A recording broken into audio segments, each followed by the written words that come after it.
On en arrive à notre dossier vide ici de ce 20h. Ce soir, nous faisons une incursion au centre des Grands Brûlés logés à Cocody avec cette question: quelle vie après?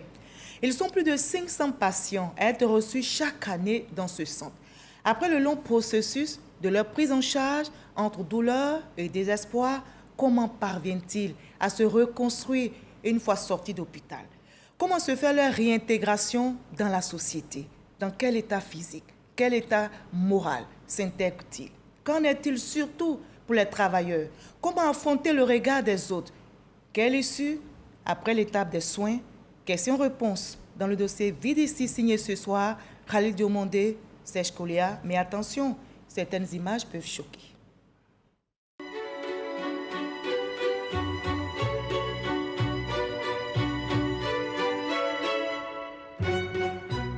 C'est du jour au lendemain.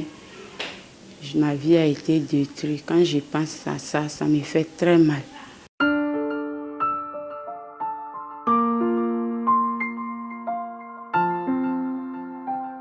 La vie de Korotoum, 28 ans, bascule un soir du 14 mai 2021, victime de l'explosion d'une bouteille de gaz en cuisine alors qu'elle travaillait comme domestique.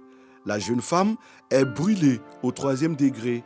Elle passe plusieurs mois de soins intensifs au centre des Grands Brûlés de Cocody. Une fois sortie de là, c'est un nouveau départ.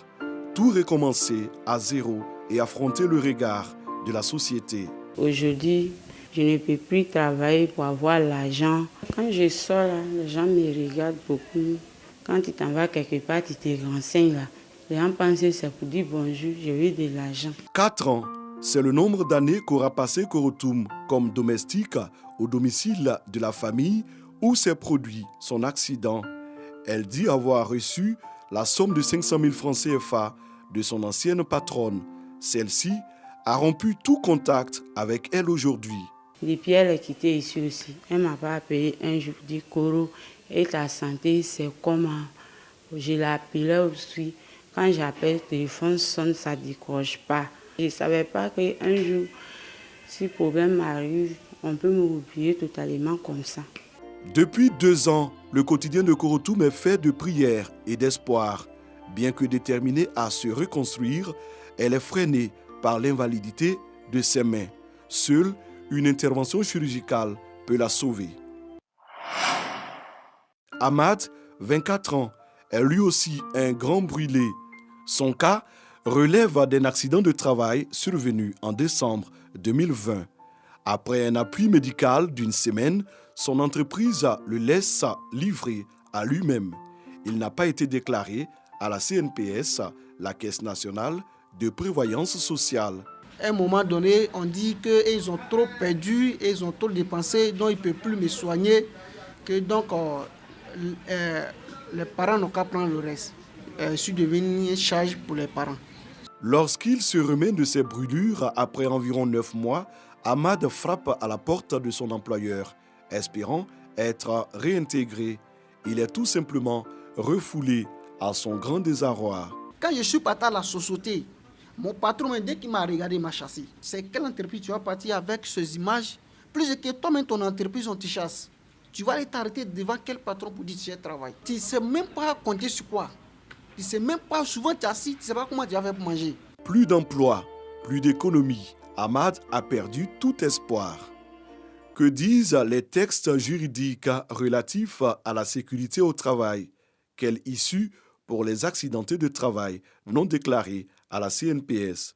Nous nous sommes référés à la directrice de la santé et de la sécurité au travail au ministère de l'Emploi et de la Protection sociale pour nous éclairer. Tout travailleur du secteur privé formel doit être déclaré auprès de la Caisse nationale de prévoyance sociale. Donc, si ce travailleur-là n'est pas déclaré, ça c'est une infraction de l'employeur. Donc, justement, c'est lorsque le travailleur va venir auprès de la Caisse nationale de prévoyance sociale pour déclarer son accident, on va saisir l'inspection du travail qui va rentrer en jeu.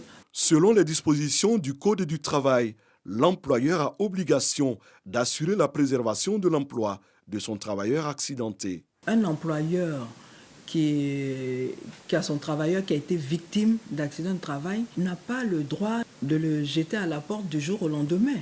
Il doit veiller à lui trouver un poste adapté à sa nouvelle condition physique.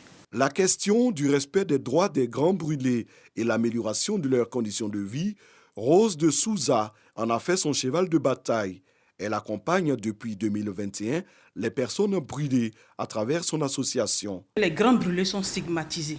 Il n'y a pas de pitié envers ces personnes-là. On ne les considère même plus comme des êtres humains à la limite. Qui peut manger avec une personne qui a été brûlée vraiment? Qui peut acheter la marchandise d'une personne qui a été brûlée? Des enfants ne reconnaissent même plus le visage de leur mère.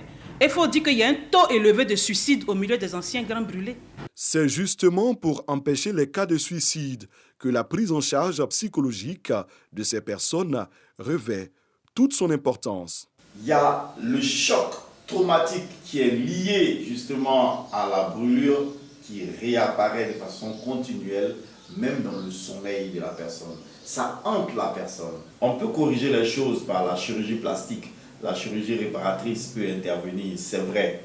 Mais avant que cela n'intervienne et après que cela intervienne, il y a l'aspect psychologique de la personne qui est à prendre en compte. Selon une étude menée par la Société de l'anesthésie-réanimation d'Afrique francophone, le Centre des Grands Brûlés d'Abidjan reçoit plus de 500 patients par an.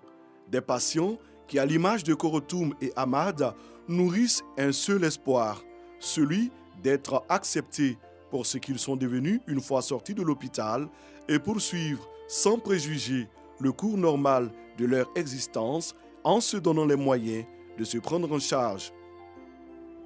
Voilà, non à la stigmatisation des grands brûlés. C'était l'incursion au centre des grands brûlés de Cocody.